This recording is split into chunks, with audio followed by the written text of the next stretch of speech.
జై శ్రీరామ్. ప్రియా హిందూ బంధువులారా, మనం ఎక్కడున్నాము ఒకసారి అలా పరికించండి.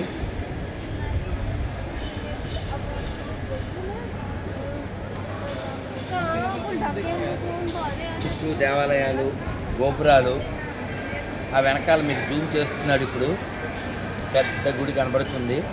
అంటే ఇంకా ముందుకెళ్తే సెల్ ఫోన్ తీసేసుకుంటారు కాబట్టి ఇక్కడే మనం వీడియో చేస్తున్నాం. అయోధ్య బాలకరాముడి యొక్క మందిరం. ఈ మందిరం కోసం వందల ఏళ్ళుగా లక్షల మంది, కనీసం 5 లక్షల మంది మరణించడం జరిగింది.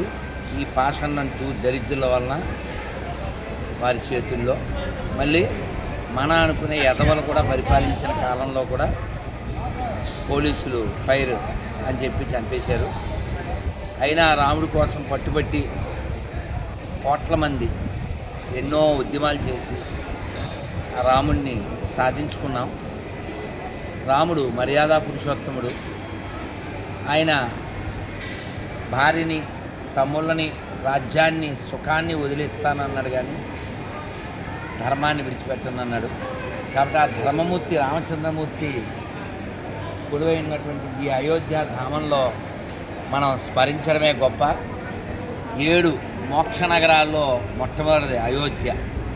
అయోధ్య మధురా మాయా కాశీ కాంచి అవంతిక అని మొదలు పెడతారు. ఇక్కడ అయోధ్య మొట్టమొదటి మోక్షపురి. ఈ మోక్షపురిలో రాముడు మోక్షం ఇస్తాడు. ఆయన మోక్షరాముడు. కాబట్టి రాముడి ఆలయం మనం అయోధ్యలోనే కాదు, ఆకివీడిలో కూడా త్వరలో కట్టుకుంటాం. ఆల్రెడీ ఉన్నటువంటిదే కాబట్టి ఆ ఉన్నదాన్ని మనం పునరుద్ధరణ చేసాం. అక్కడ కూడా అలాగే చేస్తాం. ఈ దేశంలో క్రైస్తువులు ఎవరు లేరు, ఈ దేశంలో ముస్లిమ్స్ ఎవరు లేరు.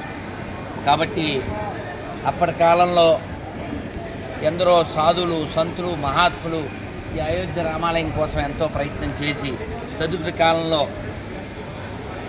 మంత్రులు, రాజకీయ నాయకులు కూడా దీంట్లో ప్రవేశించి మొత్తానికి దీన్ని ఒక హిందూ హృదయ సామ్రాట్ పరిపాలనలో ఇది సాకారం చేసుకున్నాం. ఇప్పుడు ఆకివీడిలో శ్రీమాన్ రఘురామకృష్ణరాజు గారు రాముడి యొక్క దేవాలయం కోసం ఆయన పోరాటం చేస్తున్నారు. దీన్ని మనం సాకారం చేసుకోవాల్సిన బాధ్యత ఉంది. ఒక గుడ్ న్యూస్ ఏమిటంటే దానికి అనౌన్స్మెంట్ చేయగానే ఒక్కరోజే 40 లక్షలు వచ్చిందంట. కాబట్టి అందరూ అంతంత పంపొద్దని ఇప్పుడు 100-500కి పరిమితం చేశారు. ఎందుకంటే అందరూ చేతులు ఇవ్వాలని. ఒక ఆయనే కోటిన్నర ఇచ్చేస్తానంట. కాబట్టి మనకు అయోధ్యలో రామాలయం ఉంది, వచ్చింది. అలాగే ఆకివీడిలో కూడా వస్తుంది.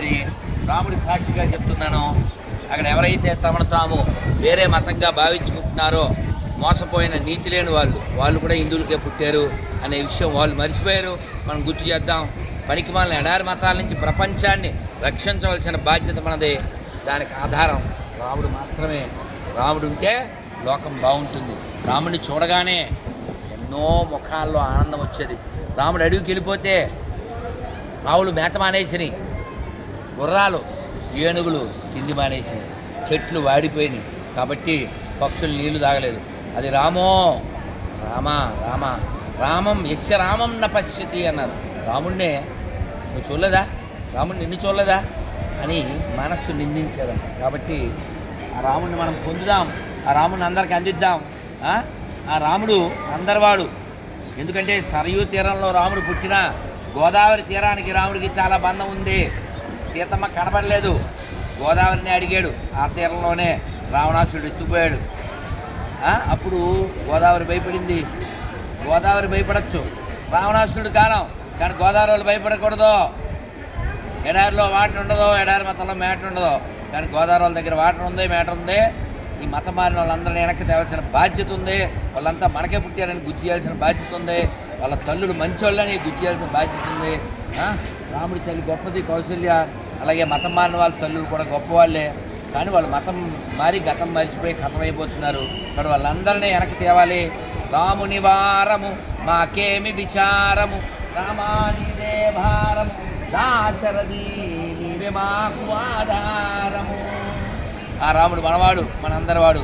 కాబట్టి ఎండిపోయిన శవాలను వదిలేద్దాం, అయోధ్య రాముని పట్టుకుందాం, లోకాన్ని ఆనందంగా నిలబెడదాం. సర్వే జనా సుఖినో భవంతు. సర్వే జనా సుఖినో భవంతు. అయోధ్యాపతి శ్రీ బాలకరామ భగవానికి దశరథ మహారాజ్ కి, జై. కౌశల్యామాయి కి, జై. నమ పార్వతీపదే. హర హర మహాదేవ శంభో శంకర.